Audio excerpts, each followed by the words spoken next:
됐어요. 노션을 띄워놓고 워크플로우 실행을 한번 해보겠습니다. 5개 들어왔네요.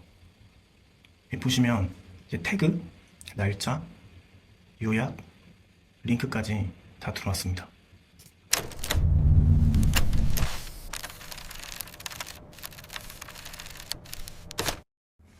네, 안녕하세요. 김효율입니다. 오늘은 엠파렌과 함께 사용하면 더욱 효과적인 노션 연동 사용법을 공유드리고자 합니다.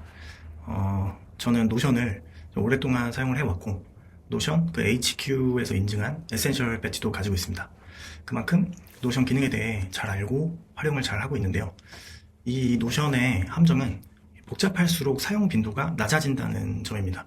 저도 초반에는 복잡한 기능들을 마구 넣어서 화려한 템플릿을 만들어 쓰곤 했었는데요. 지금은 다 덜어내고 심플한 기능들만, 자주 쓰는 기능들만 넣어서 사용을 하고 있습니다. 그리고 최근에는 이제 AI 기능들 그리고 자동화 기능들이 발전을 하면서 이 노션하고 함께 사용을 하면서 더욱 효율을 극대화하고 있습니다. 오늘은 제가 만든 이 심플한 노션 템플릿과 제가 발견한 엠파렌 워크플로우 자연어 생성 기능을 사용해서 간단하면서도 유용한 업무 자동화 사용법을 공유드리도록 하겠습니다. 이 템플릿은 2월 8일 제 웨비나에 참여하시는 분들에 한해서 무료로 제공되는 템플릿이고요. 웨비나 참여 링크는 고정 댓글에서 링크를 확인해 주시면 되겠습니다. 이 화면이 제가 만든 노션 템플릿 메인 페이지고요. 처음 들어오시면 이런 화면이 보이실 거예요. 가장 상단에는 내용을 기록할 수 있는 메모 기능을 배치해 두었습니다. 오른쪽 메모 버튼을 눌러서 메모를 기록할 수가 있고, 이 점 6개를 눌러서 드래그해서 이 왼쪽 데이터베이스에 넣어주시면 아카이빙이 됩니다. 간단하게 설명을 입력해 주실 수 있고요. 오픈을 눌러서 내용을 확인하실 수 있습니다. 이렇게 아카이빙을 하면 자동으로 시간이 생성이 됩니다. 커서를 왼쪽으로 이렇게 이동하시면 체크박스 버튼이 나타나고요. 체크를 하셔서 삭제를 하실 수도 있습니다. 그리고 아래로 내려오면 이렇게 5개의 토글이 보일 텐데요. 여기서 워크 캘린더 먼저 설명을 드릴게요. 워크 캘린더는 상위 업무와 하위 업무를 분류하여 프로젝트의 데드라인을 엄수하기 위한 메뉴고요. 사용 방법은 먼저 대분류에 프로젝트를 만들고 아래 서브 태스크에서 각 프로젝트에 해당하는 상세 업무들을 모니터링하면서 업무 누락을 방지할 수 있고, 진척률과 남은 기한을 시각적으로 확인할 수 있습니다. 대분류에서는 시작일과 데드라인을 입력하고 어떤 성격의 프로젝트인지 카테고리를 지정하고 프로젝트명을 기입하면 됩니다. 그 다음 각 프로젝트에 해당하는 상세 업무들을 아래 Add Subtask 버튼을 눌러 생성해 주시고, 완료가 되면 체크를 해주면 대분류의 진척률에 반영이 되도록 구성되어 있습니다. 보시면 이런 식으로 진척률에 반영이 되죠.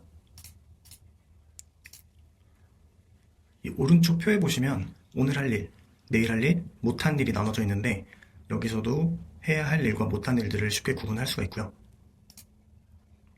체크를 눌러주시면 할 일들이 없어지는 게 보이실 거예요. 이렇게 다 끝난 일들은 컴플리트 탭에서 확인하실 수가 있고요. 이 올 서브태스크를 눌러보시면 이렇게 그룹핑이 되어서 그룹별로 업무를 또 한눈에 확인하실 수가 있습니다. 이 토탈 태스크는 이 프로젝트 1번에 상세 업무가 총 2개가 있다는 뜻이고요. 여기서 1개가 완료되었기 때문에 50% 진행이 되었다고 표시가 되는 것입니다. 그리고 처음에 시작일과 데드라인을 선택해 주시면 이 디데이의 날짜가 자동으로 계산이 돼서 생성이 됩니다. 다음으로는 인사이트 탭인데요. 이 인사이트 탭에서는 새로운 뉴스나 정보들을 아카이빙 할 수 있는 공간입니다. 제가 이렇게 폴더별로 카테고리를 나눠뒀는데 여기에 해당하는 내용들을 각각 수집할 수가 있습니다. 들어가셔서 자유롭게 메뉴명을 변경하실 수도 있습니다. 이 영역도 엠파렌 자동화를 사용하기 좋은 영역이에요. 주제별 뉴스 클리핑 자동화를 만들어서 정해진 시간마다 정보 수집 루틴을 자동화시킬 수가 있습니다. 그리고 이 맨 앞에 보이는 이 스크랩2 노션 같은 경우에는 제가 외부에 있을 때 모바일에서 노션으로 1초 만에 메모를 보내기 위해서 사용하는 탭인데요. 현재는 아이폰에서만 사용이 가능하고 단축어를 연동하면 사용할 수 있습니다. 단축어 파일하고 세팅 방법도 템플릿 다운로드 링크에 포함되어 있으니 확인해 주시면 되겠습니다. 다음으로 이 라이프 탭에는 가계부나 여행 일정표를 짜는 공간인데요. 이 가계부에서는 내 계좌별로 자산 관리가 가능하고요. 카테고리 탭에서 뭐 고정 지출, 변동 지출, 기타 지출, 구독 관리, 수입 이렇게 나눠서 한눈에 보실 수가 있습니다. 네, 이 아래 데일리 탭에서 지출과 수입을 입력만 해주시면 전달 대비 수입, 지출 증감률, 그리고 총 지출 금액, 그리고 총 잔액을 자동으로 계산해 줍니다. 이렇게 버튼을 누르시면 버튼을 누른 시간대로 자동으로 생성이 되고요. 항목을 선택해 주시고 지출,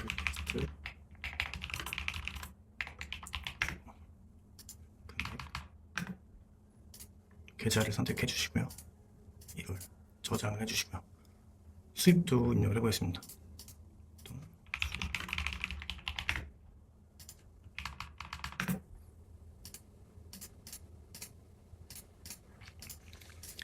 이렇게 선택을 하시면 여기에 금액이 반영된 게 보이실 거예요. 그리고 기타 지출 보시면 기타 지출에 5,000원 표시가 되었죠. 그리고 수입에서도 용돈 50만원 플러스가 되었죠. 이런 식으로 각 속성에 맞게 선택만 하셔서 입력만 해주시면 자동으로 계산이 되는 플로우입니다. 그리고 이 아래에서는 이 전체 내용을 다 한눈에 보실 수 있고요. 이렇게 주간 단위 그리고 월간 단위 변경을 하셔서 지출 캘린더를 보실 수도 있습니다. 여기는 1년 내역을 한 번에 보여주는 곳입니다. 여행 탭은 여행 갈 때 뭐 예약부터 뭐 준비물 체크 일정까지 모든 과정을 이제 정리하고 체크하는 제이들을 위한 그런 탭입니다. 메뉴들을 보시면 어떻게 사용하시는지 충분히 아실 수 있을 거고요. 여기 Add Travel 버튼을 누르시면 이렇게 새 페이지가 생성이 되고요. 이 페이지 생성되는 페이지에서 이렇게 모든 항목들이 자동으로 생성이 되기 때문에 그냥 버튼 한 번만 눌러주시고 뭐 제목만 붙여주시면 쉽게 사용이 가능합니다. 그리고 이 롤앤워크 탭은 메모보다는 좀 더 긴 노트 형식으로 사용을 하시고 싶으실 때 이 탭을 이용하시면 되고요. 여기서 Add Work 버튼을 누르셔서 네, 이런 식으로 제목을 입력하신 다음에 뭐 유튜브 대본 초안을 작성한다거나 아이데이션 초안을 작성한다거나 뭐 긴 코드나 프롬프트를 작성한다거나 할 때 여기서 막 사용하시고 나중에 제대로 정리해서 프로젝트 탭으로 옮기시거나 하시면 됩니다. 여기서도 두 가지 보기 모드로 보실 수가 있고요. 그 다음 이 아래에 있는 태스크 탭은 사람이 하는 일 그리고 AI가 하는 일을 나눠서 구분할 수 있게 만들어둔 탭입니다. 예를 들어서 자동화를 만들어두면 그 매일 몇 시에 어떤 업무는 AI가 해주고 그 사람이 검수해서 다시 AI에게 넘기고 이런 AI와의 협업을 하는 경우에 여기에 적어두고 유용하게 사용하실 수 있습니다. 그리고 마지막은 이 워크 툴과 구독 관리 탭인데요. 그 워크 툴에서는 분야별로 유용한 툴들이 워낙 많다 보니까 여기에 정리해 두시면 나중에 필요할 때 꺼내 쓰시기에 좋으실 거예요. 뭐 예를 들어서 디자인 레퍼런스 사이트들은 이 디자인 탭에 보관하거나 하는 식으로 사용하실 수가 있습니다. 그리고 구독 관리 탭은 현재 구독 중인 서비스들의 결제일자, 그리고 금액, 구독 여부, 용도 등을 한눈에 볼 수 있게 이렇게 만들어 뒀고요. 이렇게 탭을 이동하시면 구독 중, 보류 중, 그리고 전체 보기, 그리고 이렇게 예쁘게 로고를 넣어둔 갤러리 형태로 보실 수 있습니다. 이렇게 편집이나 추가도 얼마든지 자유롭게 가능하시기 때문에 각자 상황에 맞게 사용해 보시면 좋을 것 같습니다. 그리고 이 아래에 있는 데이터베이스 탭은 절대 수정하시거나 삭제하시면 안 됩니다. 이거 주의해 주시고요. 그래서 오늘은 이 노션 템플릿에 있는 인사이트 탭에 매일 아침마다 주제별 새로운 소식들을 스크랩해주는 자동화를 이제 만들어 볼게요. 제가 이전에 올린 영상을 보시고 그 엠파렌 인스턴스 버전을 설치를 해주시고 설치가 다 되셨으면 안티그래비티를 열어주시면 되겠습니다. 네, 안티그래비티에서 엠파렌을 열어주시고요. 이렇게 엠파렌이 열렸으면 이제 안티그래비티에 자연어로 명령을 해서 뉴스 클리핑 자동화를 한번 만들어 볼게요. 그러려면 먼저 안티그래비티하고 노션을 연동해야 되는데 저는 이 과정도 안티그래비티에 노션 연동 가능한 MCP 설치해줘 이렇게 요청을 해봤습니다. 이렇게 똑같이 입력을 하시면 그 노션 MCP 설치를 위해서는 노션 API 토큰이 필요하다고 얘기를 할 거예요. 그럼 제가 고정 댓글에 올려둔 그 노션 API 통합 생성 링크로 이동하셔서 API 토큰을 발급해 볼게요. 이것도 쉬우니까 보시고 따라만 하시면 됩니다. 제가 공유드린 링크로 들어오시면 이런 사이트가 열릴 텐데요. 여기서 노션 API 통합 설정 토글을 열어주시고 이 북마크를 클릭하셔서 사이트로 들어가 주세요. 그럼 여기에 새 API 통합 버튼이 보이실 거예요. 눌러주시고 통합 이름에는 링킴 입력해 주시고 관련 워크스페이스는 지금 사용하시는 노션 워크스페이스를 선택해 주시면 됩니다. 그리고 유형은 프라이빗으로 두시면 되시고 로고는 선택사항이니까 저는 그냥 저장 눌러보겠습니다. 그러면 통합이 생성되었다고 나오고 API 통합 설정 구성 클릭해 주시고요. 사용 권한 들어가신 다음에 편집 권한에서 게임 페이지 들어가셔서 린 템플릿 선택하시고 저장하기를 눌러주세요. 다시 구성으로 가셔서 이 프라이빗 API 통합 시크릿에서 표시하기를 눌러주시면 복사하기로 바뀌실 거예요. 그럼 복사하기를 눌러주시고 API 토큰을 잘 저장을 해주세요. API 통합 설정에서 API 키를 만드셨으면은 노션 메인 페이지 맨 우측 상단에 보시면 이렇게 점 3개가 있어요. 3개를 눌러주시고 연결 쪽에 가보시면 이렇게 연결 추가하기가 있거든요. 연결 추가하기에서 저희가 만들어뒀던 링킴 보이시죠?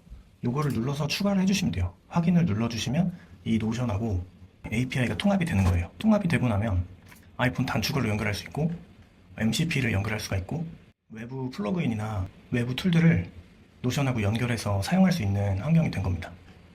다 하셨으면 안티그래비티로 이동을 하신 다음에 생성한 API 토큰을 안티그래비티에 전달해 주세요. 자, 그러면 노션 MCP 설치 완료했습니다 하고 피드백이 오죠.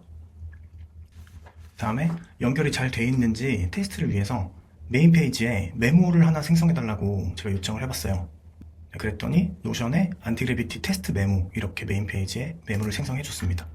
이 메모는 안티그래비티 MCP를 통해 자동 생성되었습니다. 이렇게 테스트까지 완료가 되었으니 연동이 잘 된 것입니다. 그럼 이제 이 인사이트 메뉴에 클리핑 자동화 워크플로우를 만들기 위해서 이 탭 우측에 있는 이 갤러리 테이블 이 같은 라인에 있는 설정 버튼을 눌러주시고요. 보기 링크 복사를 해주세요. 다음에 안티그래비티에 링크를 전달해 주시고 다음과 같이 명령을 한번 해볼게요. 노션 해당 링크에 보면 하위 데이터베이스들이 보일 거야. AI, 디자인, 브랜딩, 빌드, 마케팅 탭을 들어가 보면 각 페이지 내에 데이터베이스가 하나씩 있는데 각 데이터베이스 주제별로 5개씩 새로운 소식들을 매일 아침 9시에 클리핑해서 저장해주는 엠파렌 워크플로우를 만들어줘. 저장이 완료되면 Gmail로 완료 메일을 보내줘야 해. 소식들은 실무에 적용할 수 있는 업무 팁 위주로 필터링해서 클리핑해줘. 이렇게 명령을 한번 해볼게요. 이게 무슨 말이냐면 여기에서 저희가 데이터베이스 링크를 복사를 했잖아요. 지금 이게 한 덩어리거든요. 그럼 이 덩어리에서 각 카테고리별로 들어가면 이 안에 또 데이터베이스가 존재를 해요. 이 데이터베이스 링크도 일일이 복사를 해가지고 원래 알려줘야 되거든요. 그런데 지금은 안티그래비티가 저희 노션이랑 연동이 돼 있잖아요. 그러니까 이런 것도 쉽게 일을 시키는 거예요. 내가 이 덩어리에 링크를 줬으니까 개별 폴더에 들어가서 너가 데이터베이스 링크를 알아서 확인을 해. 그런 뜻입니다. 자, 이렇게 명령을 하니까 플랜을 제공해주죠. 읽어볼게요. 매일 아침 뉴스 클리핑 워크플로우. 계율을 보면 제가 요청한 사항들이 그대로 적혀있고 이 보시면 이 폴더별로 따로 존재하는 데이터베이스 아이디를 안티그래비티가 들어가서 확인을 한 거예요. 그래서 이렇게 적어줬죠. 워크플로우 구조도 제가 요청한 대로 매일 9시에 5개 카테고리, 뉴스 검색, 실무 팁 필터링, 그리고 노션에 5개씩 저장, Gmail 완료 알림. 요청한 대로 이해를 잘 하고 플랜을 제공해줬습니다. 확인을 하신 다음에 승인을 눌러볼게요. 그리고 워크플로우가 생성될 때까지 한번 기다려보겠습니다. 네, 워크플로우 생성이 완료되었네요. 보면 이렇게 워크플로우를 JSON 파일로 생성을 해줬는데 JSON 파일로 생성을 했으니까 이 JSON 파일을 선택을 해가지고 엠파렌에 업로드를 해라 이렇게 얘기를 하고 있거든요. 근데 저희는 이 업로드까지 안티그래비티한테 다 시켜보도록 하겠습니다. 직접 엠파렌에 업로드해서 바로 실행 가능하도록 세팅해줘 라고 명령을 한번 해볼게요. 이렇게 명령을 했더니 워크플로우가 이렇게 생성이 됐습니다. 설명을 보면 크레덴셜 연결이 필요합니다. 보면 지메일 같은 경우에는 어카운트를 선택해 주니까 빨간 표시가 없어지긴 했는데 노션은 크리덴셜이 지금 연결되어 있는데 다른 쪽에 문제가 있는 것 같거든요. 이 문제를 해결해 달라고 요청을 해보겠습니다. 스크린샷을 찍어서 안티그래비티에 전달해주고, 네, 이렇게 명령을 한번 해볼게요. 네, 이렇게 요청을 하니까 그 워크플로우 업로드 완료, 이런 부분을 수정했다고 얘기를 하고 있고요. 보니까 수정이 된 것 같아요. 지금은 오류가 없어 보이긴 하는데 실제로 잘 돌아가는지 테스트를 한번 해보겠습니다. 일단 먼저 저장을 해줄게요. 저장하고 워크플로우 실행을 한번 눌러보겠습니다.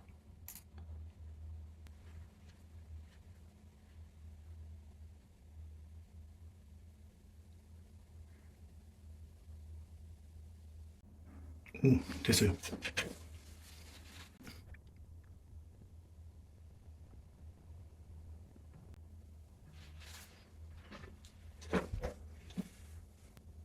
막 지메일이 막 오네요. 뉴스클리핑 완료됐다고 지메일이 왔습니다. 노션을 확인 한번 해보겠습니다. 지금 아래에 있는 이 5개가 방금 생성된 링크 같거든요.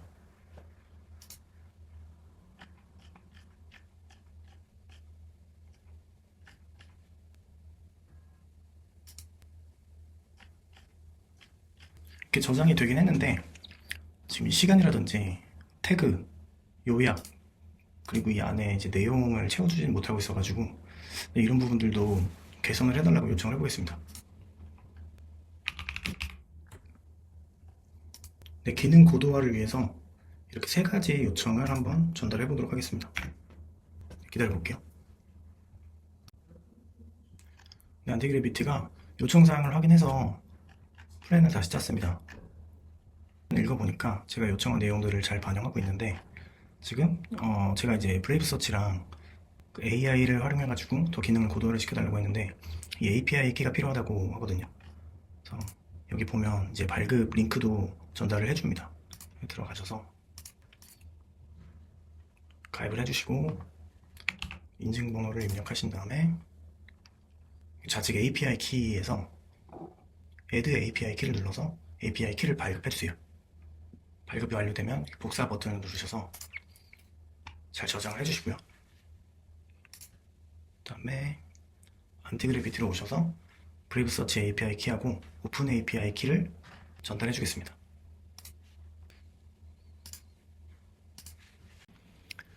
제가 너무 욕심을 좀 부린 것 같아요. 일단 브레이브 서치 API가 1초에 하나밖에 검색을 못한다고 하더라고요. 그래서 좀 방향을 바꿨습니다. 저는 그 퍼플렉시티 구독을 하고 있어서 일단 퍼플렉시티 API로 검색을 하게끔 좀 방향을 바꿨고요. 브레이브 서치 같은 경우에는 사용을 하시려면 카테고리가 지금 5개잖아요.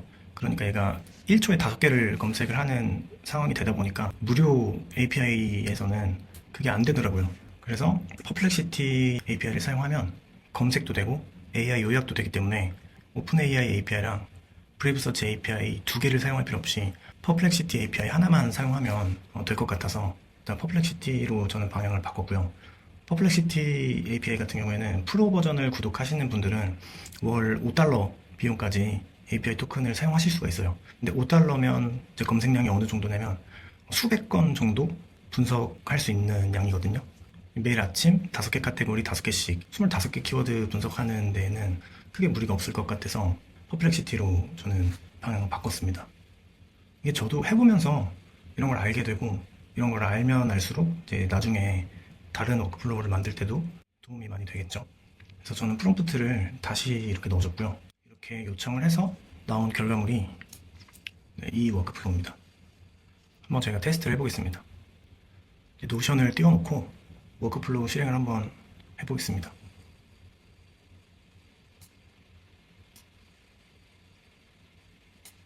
자, 이 AI부터 마케팅까지 5개 폴더에 각 5개의 링크가 들어와야 됩니다. 실행해 보겠습니다.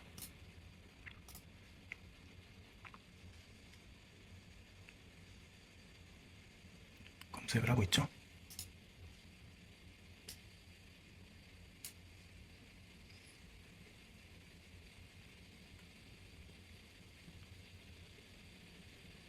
AI 5개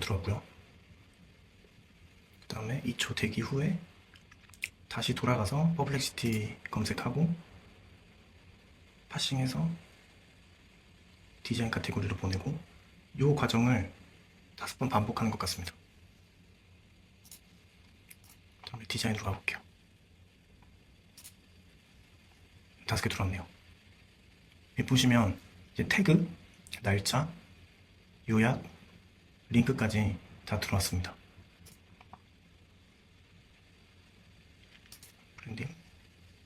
브랜딩 지금 들어오고 있나봐요.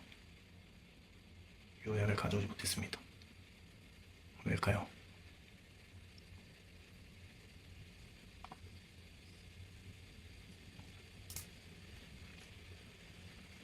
빌드 5개 들어왔고요. 그다음에 마케팅 들어오고 있네요. 오, 들어오네요. 얘는 4개밖에 안 들었지. 자, 이제 파일 하나씩 열어볼게요. 날짜, 태그, URL, 요약이 이렇게 기재가 됐고요. 링크를 들어가 보면 이렇게 영어 사이트예요. 근데 제가 요청을 할 때 영문 사이트도 한글로 번역을 해서 요약을 해달라고 요청을 했거든요. 그랬더니 이렇게 한글로 번역을 해서 저장을 해줬습니다. 좀 더 고도화가 필요할 것 같긴 한데 그래도 자연어 입력만으로 이렇게 자동화가 됐다는 거에 대해서 저는 상당히 만족스러운 것 같습니다. 저장을 해주겠습니다. 이게 돌아가는 걸 보니까 제가 이제 해보고 싶은 게 굉장히 많아졌습니다. 예를 들어서 서비스 구독 현황을 자동으로 갱신되게 한다거나 아니면 이 휴대폰에 문자가 오거나 푸시 알람이 오면 그게 트리거가 돼서 가계부에 기입을 해준다거나 그런 자동화를 한번 만들어보고 싶다는 생각이 드네요. 지금 저희가 설치한 이 엔파렌 인스턴스 버전은 아직 터널링 작업을 하지 않은 상태이고요. 터널링이 뭐냐면 지금은 저희가 요청을 해야지 얘가 일을 하잖아요. 그런데 터널링을 하게 되면 어떤 트리거가 발생이 되면 자동으로 이 워크플로우가 실행이 되게 되거든요. 그러니까 지금은 저희가 아웃바운드라고 생각하시면 돼요. 저희가 전화를 걸어야지만 반대편에서 전화를 받을 수 있는 거고, 터널링을 하고 나면 이제 인바운드가 되는 거죠. 그쪽에서 전화를 먼저 걸어도 일을 하게 될 수 있는 환경이 구축이 되는 거예요. 터널링 세팅도 어렵지 않은 게 안티그래비티에 터널링 작업 진행해줘 라고 얘기를 하면 알아서 진행을 해줍니다. ngrok 같은 환경을 세팅해서 터널링 작업을 진행을 해주고요. 그렇게 되면 이제 로컬 호스트가 아니라 ngrok을 통해서 접속을 할 수 있게 됩니다. 그렇게 되면 노드에 있는 웹훅 기능이나 트리거 설정 같은 것도 가능해지고요. 저도 이제 웨비나 전까지 다양한 유즈 케이스들을 많이 만들어 보면서 저만 할 수 있어야 되는 게 아니라 제가 만드는 것들은 여러분들도 다 만드실 수 있도록 이게 현실적으로 누구나 다 할 수 있는 작업이어야 하니까 그렇게 기준을 가지고 여러 가지 유즈 케이스들을 준비해 보도록 하겠습니다. 네, 오늘 준비한 영상은 여기까지고요. 영상 기다려 주셔서 감사합니다. 오늘 내용은 조금 복잡하거나 어려우셨을 수도 있어요. 그래서 이 엔파렌 자동화를 조금 더 쉽게 할 수 있는 방법들이나 다양한 유즈 케이스들을 제가 준비를 많이 해서 2월 8일 웨비나 때는 더 유용한 정보들 많이 드릴 수 있도록 열심히 준비를 해보겠습니다. 네, 오늘도 제 영상이 도움이 되셨다면 좋아요와 구독 눌러주시면 감사하겠습니다.